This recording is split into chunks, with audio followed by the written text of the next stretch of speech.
All right, so I got another Netflix film to check out. It's called Legacy of the Bones. Yeah. A year after solving a series of murders, Detective Amaia is faced with a relative mystery in the Baztan Valley that ends up hitting very close to home.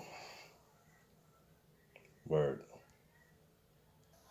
All right, so this is a European Spanish film. So basically, if the only language you know is English, you're definitely going to be reading a whole lot of subtitles, for real. And to be very honest, it's a very graphic film. So, like, if you have kids, if you have a weak heart, I highly recommend you do not go anywhere near this goddamn film because, yeah, it's going to have you fucked up psychologically. So, here we have Detective Mayala. In this scene, you can't really tell, but she's actually pregnant and she's trying to handle a certain case because she's an inspector, a detective, and things like that. So in hindsight, she's basically putting one person in jail, but something happens in the bathroom that leads to a whole nother case right after this. So as you can see, this guy was supposed to be testifying, but he ends up dying in the bathroom. Apparently, he slit his wrist. Now she digs in this guy's pocket where there's a note that's expected specifically for her, and then on the other side of the note gives you the message Tartalo. Yeah. So that message is going to become the main part of the story arc, but I'll tell you about that in a minute. 4 months later, we see that she's had the baby, she lived with her husband, and everything's all hunky dory, and the life that they're living right now.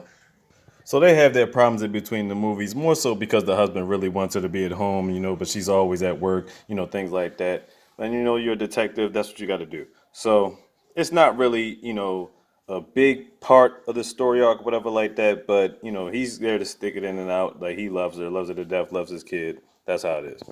Here we see this guy who was locked up for apparently I think he was ended up killing his wife or his girlfriend or something of that nature. Trust me, he ties in with my Alice somehow. Yeah, so basically they end up finding this guy's wife or dead girlfriend or whatever he is to him, and guess what? The detective find the messages in her sleeve, and guess what it says on that? Yep, has her name on it. Guess what the message says? Yep, Tartalo. Yeah. Trust me, I'm gonna get to what it means in a minute. Trust me. So they go back to the guy in jail. I mean, obviously finding out that they found the body, whatever. He completely kills himself, and yeah, that's what happened to him. So she basically gets some information that leads her to this cave in the forest, and it supposedly has some old replica bones and things of that nature that goes on in there. But the real story is she ends up pulling up the rest of her team there to get some fluorescent lights to light up this cave. And what do they see on the wall in the cave? The exact same message they've been seeing.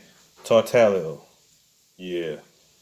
All right, so the real definition of Tartaglia was based off of like Greek mythology or whatever. Because if people believed back in the day of a one-eyed cyclops that goes around eating its victims and stuff. So the real premise of the movie is apparently somebody was eating, like people were eating babies, like eating babies and like burning up the bones and discarding bones in certain areas. Like it's that like it happened like over a century ago or whatever, but somebody's imitating that aspect, but you don't know who's been really carrying it on and things of that nature. So yeah, it's disgusting. Yeah. So apparently her mom was in a psychiatric hospital and then she gets removed to a different location. But I don't know what happens in this scene here. Just looking at this, you're thinking to yourself, what the hell took place in this hospital room? You know what I mean? So as Mayala does a little bit more investigating throughout the table, looking around the room, she sees something that is surprisingly the theme of this whole story arc. Under the bed, written in blood, spells what? Tartalo, as you can clearly see right there. Crazy. So now at this point, she has to be thinking to herself, what does her mom have to do with all of this? That's what's going on in this craziness of investigation. Skipping ahead, Mayala is talking to this guy who's running a psychiatric hospital where her mother has been placed at from after being released from another hospital.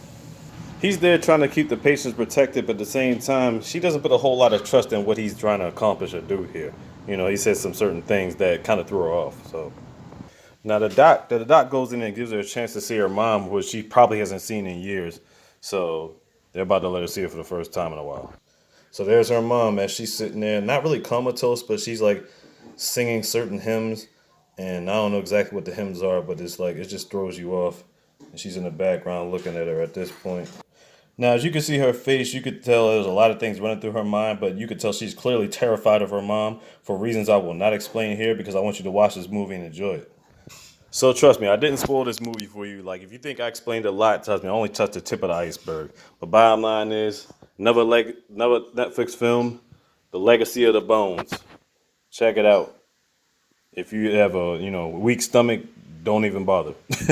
Like, but if you're down for that, that type of level of crime, thriller, craziness, then check this joint out, The Legacy of the Bones.